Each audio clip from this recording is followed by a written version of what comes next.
지난 강의에서는 유저페이에서 간소화 PDF를 업로드하는 방법을 안내해드렸는데요. 이카운트에서 본격적으로 간소화 PDF를 업로드하시기 전에 사전에 입력해야 할 3가지 사전 작업을 안내해드리겠습니다. 간소화 PDF 업로드는 세무, 원천징수, 연말정산, 정산내역 등록 수정에서 사원별 정산내역 등록 하단 등록 버튼을 클릭하고 하단의 연말정산 간소화 PDF를 클릭해 주시면 됩니다. 다만 간소화 PDF를 업로드하기 전에 세팅이 필요한 3가지 사항을 먼저 진행해 주셔야 합니다. 먼저 소득자 인적 사항입니다. 소득자 인적 사항은 상단 소득자 인적 사항에 수정 버튼을 클릭하면 해당하는 근로자에 대한 인적 사항을 확인할 수 있는데요. 사원 구분의 경우 생산직으로 선택하게 되면 야간 수당에 대한 비과세를 적용받으실 수 있습니다.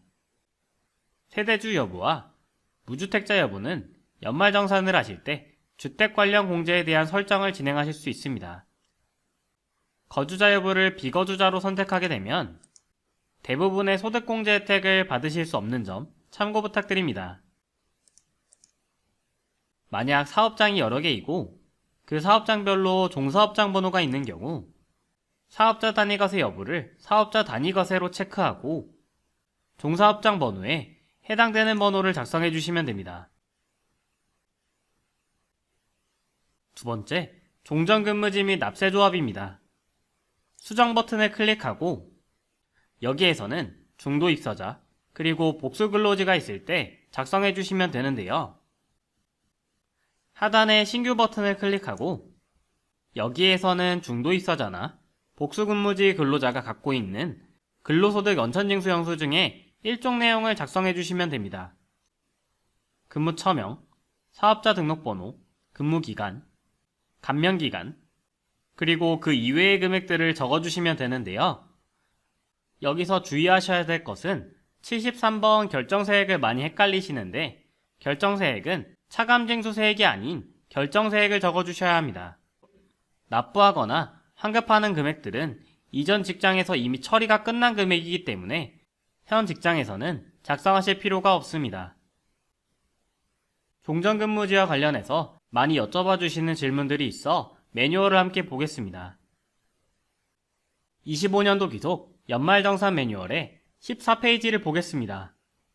14페이지의 참고를 보시면 많이 질문 주시는 사항들을 알 수 있는데요.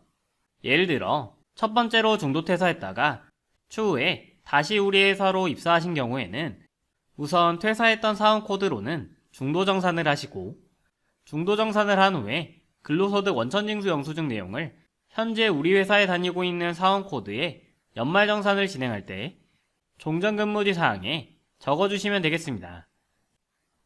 다음으로 사업장이 여러 개일 때 다수의 사업장에서 동시에 근무하는 복수근무지 근로자가 있다면 두 사업장에서 모두 연말정산을 진행하시면 과다 공제될 수 있는 우려가 있기 때문에 주사업장과 부사업장을 나누어 주시고 주사업장에서는 연말정산을 진행하되 기본공제만 넣어서 진행하고 부사업장에서는 나머지 자료를 작성하여 진행해 주시면 되겠습니다. 다시 이카운트 화면으로 돌아가겠습니다. 세 번째로 설명드릴 사항은 인적공제 항목입니다. 인적공제는 해당되는 사원의 부양가족이 있을 때 등록할 수 있는데요.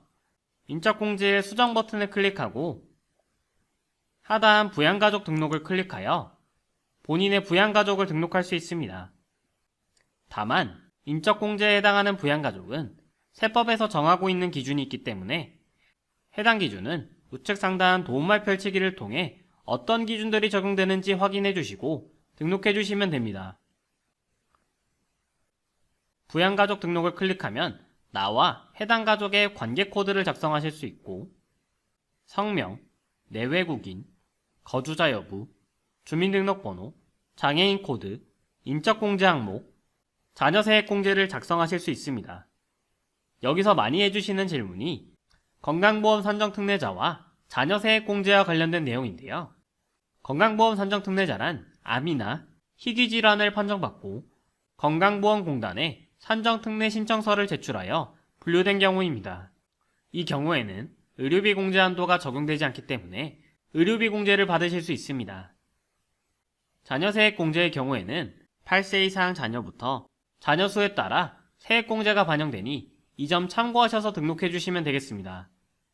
만약 인적 공제를 등록하실 때 해당 사원이 작년에도 이카운트에서 연말정산을 했고 부양가족에 대한 사항이 달라지지 않았다면 하단 불러오기에 전년도 부양가족 정보를 클릭하여 전년도 부양가족 정보를 그대로 불러올 수 있습니다. 이렇게 세 가지 사전 작업이 완료되었다면 연말정산 간소화 PDF를 업로드하시면 되는데요.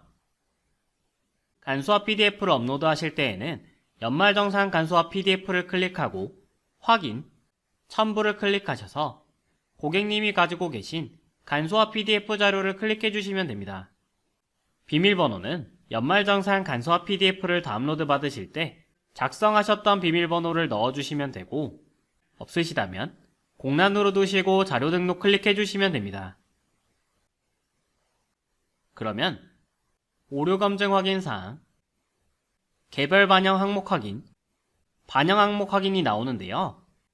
오류 검증 및 확인 사항은 이카운트 자료와 간소화 PDF가 달라서 발생하는 사항으로 이 사항은 반드시 확인하고 변경한 다음에 넘어가 주셔야 합니다.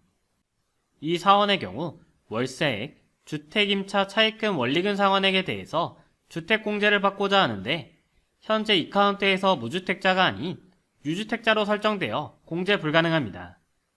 이럴 때에는 변경 버튼을 클릭하고 해당 사원의 무주택자 여부를 무주택자로 변경하신 후 저장하시고 하단 재검증 버튼을 클릭하면 변경된 사항이 반영되면서 오류 사항이 없어진 것을 확인할 수 있습니다.